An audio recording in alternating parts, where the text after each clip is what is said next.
سبحان اللہ والحمد للہ ولا الہ الا اللہ سبحان اللہ والحمد للہ ولا الہ الا اللہ.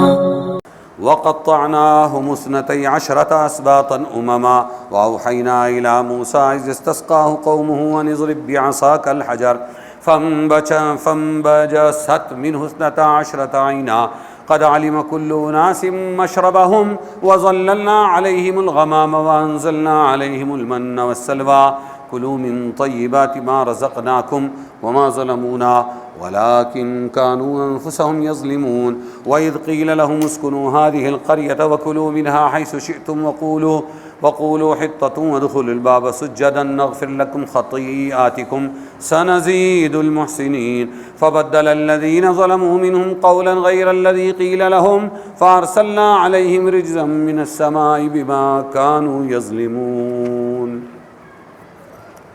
جلدی ہو جائے گا انشاءاللہ.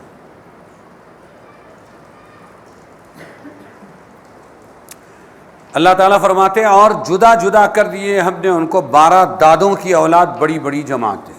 اللہ تعالیٰ نے بنی اسرائیل جو موسیٰ علیہ السلام لے کے چلے تھے فرعون کے چنگل سے بچا کر، اللہ فرماتے ہیں کہ ہم نے ان کو 12 دادوں کی اولاد، 12 دادا تھے. یعقوب علیہ السلام کا نام اسرائیل اور ان کے 12 بچے، اور وہ 12 بچوں کی پھر نسلیں چلی تو ان کی جو اولاد تھی ان کو 12 جماعتیں، بڑی بڑی جماعتیں بنا دی اللہ نے، 12 دادوں کی اولاد.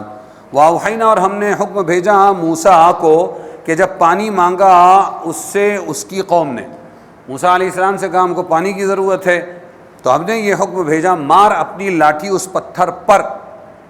کوئی پتھر بتایا ہوگا کہ لاٹھی پتھر پر مارو. موسیٰ علیہ السلام، اب وہاں کوئی کھودنے کھادنے وغیرہ کا بندوبست نہیں ہوگا، تو فرمایا ٹھیک ہے، یہ بھی ایک معجزہ تھا. تو پتھر پر انہوں نے لاٹھی ماری، پھوٹ نکلے اس سے 12 چشمے، وہ پتھر سے 12 چشمے ابلنے لگے. پہچان لیا ہر قبیلے نے اپنا گھاٹ کہ ہم کو یہ قبیلے کو یہ پتھر سے نکلنے والے اس چشمے سے پانی پینا ہے. پہچان لیا، بتا دیا ہوگا، پہچان لیا. اور سایہ کیا ہم نے ان پر ابر کا، یعنی اللہ تعالیٰ نے بادل ہی کو سائبان بنا دیا. وہاں کوئی چھت نہیں تھی، کھلے میدان میں تھے، تو وہ جو سورج کی تپش تھی اس سے پریشان تھے. تو اللہ فرما رہا ہے کہ ہم نے ان پر سایہ کیا ابر کا، بادل کا، اور اتارا ہم نے ان پر من اور سلوہ. من اور سلوہ یہ ہم نے اتارا. اور کیا فرمایا اللہ نے؟ کھاؤ ستھری چیزیں، کلوا من طیبات ما رزقناکم، جو ہم نے روزی دی تم کو کھاؤ اس میں سے. ان کے روٹی روزی کا بھی بندوبست کر دیا. وما ظلمونا اور اللہ فرماتے ہیں کہ انہوں نے ہمارا کچھ نہ بگاڑا. نافرمانی کی اس کے بعد انہوں نے، تو نافرمانوں نے ہم پر ظلم نہیں کیا، ہمارا کچھ نہیں بگاڑا. ولکن کانوا انفسہم یظلمون، لیکن وہ اپنا ہی برا کرتے تھے، اپنے آپ پر ہی ظلم کرتے رہے. وَإِذْ قِيلَ لَهُمْ اور جب حکم ہوا ان کو کہ بسو اسکنوا هذه القرية، بسو اس شہر میں اور کھاؤ اس میں جہاں سے چاہو، وَكُلُوا مِنْهَا حَيْثُ شِئْتُمْ وَقُولُوا حِطَّةٌ اور ایک جملہ بخشش کا تم کہا کرو، حِطَّةٌ ان کی زبان کا تھا وہ حِطَّةٌ، اور کہو کہ ہم کو بخش دے، اے اللہ ہم کو بخش دے. بس استغفار کرتے رہو. وَادْخُلُوا الْبَابَ اور داخل ہو دروازے میں، سجداً سجدہ کرتے ہوئے، نغفر لکم تو بخش دیں گے ہم تمہاری خطائیں، تمہارے گناہ. سنزید المحسنین البتہ زیادہ دیں گے ہم نیکی کرنے والوں کو. تو کیا کیا ظالموں نے؟ انہوں نے فبدل الذین ظلموا تو بدل ڈالا ظالموں نے ان میں سے دوسرا لفظ، حطۃ کی جگہ دوسرا لفظ انہوں نے بدل ڈالا اس کے سوا جو ان سے کہہ دیا گیا تھا. فارسلنا علیہم، اب نعمتیں تھی، اب ہم نے عذاب بھیجا، تو ہم نے ان پر عذاب بھیجا آسمان سے ان کی شرارت کی وجہ سے. تو 12 خاندانوں میں اللہ نے تقسیم کیا، اور پھر پانی کی ضرورت پڑی تو پانی بھی نکال کر دیا. موسیٰ علیہ السلام کو حکم دیا، انہوں نے پانی نکالا، 12 چشمے پھوٹے اور سب نے اپنی اپنی جگہ پانی کے پنگھٹ کو پہچان لیا، وہاں سے پانی لینے لگے. اب کھانے پینے کا کیا ہوگا؟ تو اللہ تبارک و تعالی نے من و سلوہ کا بندوبست کیا. کچھ بٹیر تھے، بٹیر تیتر بٹیر ہوتے ہیں نا، ایسے پرندے آ جاتے تھے اور یہ آسانی سے اس کو پکڑ لیتے، ان کو پکڑ لیتے تھے اور وہ بھون کر کھاتے تھے. ایک تو یہ تھا، اور دوسرے حلوہ اترتا تھا انجیر کے پتوں کے اوپر یا اور کئی پتوں پر. رات کو یہ سو جاتے اور اللہ آسمان سے حلوہ اتارتا تھا ان کے، تیار آسمانی حلوہ کھاتے تھے. ٹیسٹ بھی کیا ہوگا، تو وہ ملتا تھا ان کو. کھاؤ اس چیز سے جس سے تم کو رغبت ہو، یہ فرمایا. اور پھر اس کے ساتھ میں اللہ تعالیٰ نے فرمایا کہ تم کھاؤ پیو، تمہارا بندوبست ہو گیا، دھوپ بھی نہیں لگے گی، بادل بھی رہے گا، لیکن تم کام یہ کرنا کہ استغفار کرتے رہنا. روٹی روزی کو کھینچنے کی سب سے بڑی اگر کوئی چیز ہے تو وہ استغفار ہے. بلاؤں کو ٹالنے کے لیے اگر کوئی فارمولہ ہے تو وہ استغفار ہے.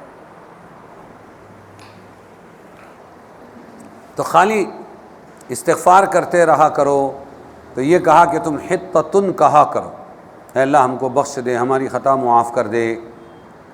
سمجھ میں آیا؟ تو انہوں نے اس کی جگہ حنتتن گیہوں کا دانہ، اس طرح کوئی لفظ انہوں نے ایجاد کیا، مستی کی، شرارت کی.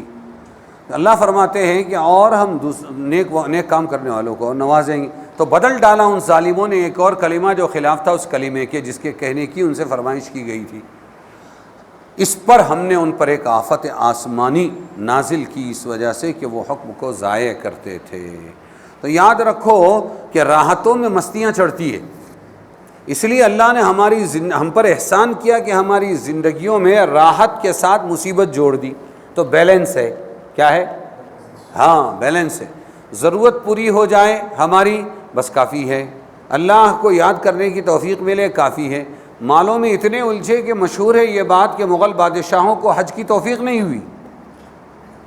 800 سال حکومتیں کی ہے انہوں نے، لیکن ان کو حج کی توفیق نہیں ہوئی. کیوں؟ راجپاٹ کون سنبھالے گا؟ اچھا خطرہ کس سے؟ تو خطرہ اپنی اولاد ہی سے، بھائی کے خلاف، بیٹا باپ کے خلاف. ارے سمجھے کہ نہیں سمجھے؟ تو ان سب چکروں کے اندر ان کو توفیق ہی نہیں ملی حج کی، موقع ہی نہیں ملا حج کا. تو اللہ تعالیٰ نے جس کو ضرورت کی روزی دے دی اور بھیک سے بچا لیا، بس وہ خوش قسمت ہے. اس کو اللہ کا شکر ادا کرنا چاہیے کہ کسی کا محتاج نہیں. ایسا کبھی نہیں ہوگا کہ ہم ڈھیر سارا کمائیں گے اور بیٹھ کے آرام سے کھائیں گے، وہاں نہیں بیماریاں لگتی ہیں. راشن نہیں ہوتا ہے تب تک کہ ایک بیماری کے راشن نہیں ہیں. راشن آ جائے تو چوہے پیدا ہو جاتے ہیں، گھسیں پیدا ہو جاتی ہیں، کیڑے پیدا ہو جاتے ہیں. پھر اس کے لیے سٹوریج لانا پڑتا ہے، پھر دوائیں ڈالنا پڑتا ہے، پھر اس کی نگرانی کرتا ہے، پھر چوریاں ہوتی ہیں، پھر ڈاکے پڑتے ہیں. سمجھ میں آیا کہ نہیں؟ تو ہر چیز کے پیچھے اللہ تبارک و تعالیٰ نے کچھ نہ کچھ گھن لگا رکھی ہے، کچھ نہ کچھ مصیبتیں ہیں. یہ دنیا ہے ہی ایسی. اللہ تبارک و تعالیٰ ہمیں اپنے رازوں کو سمجھنے کی توفیق نصیب فرمائے.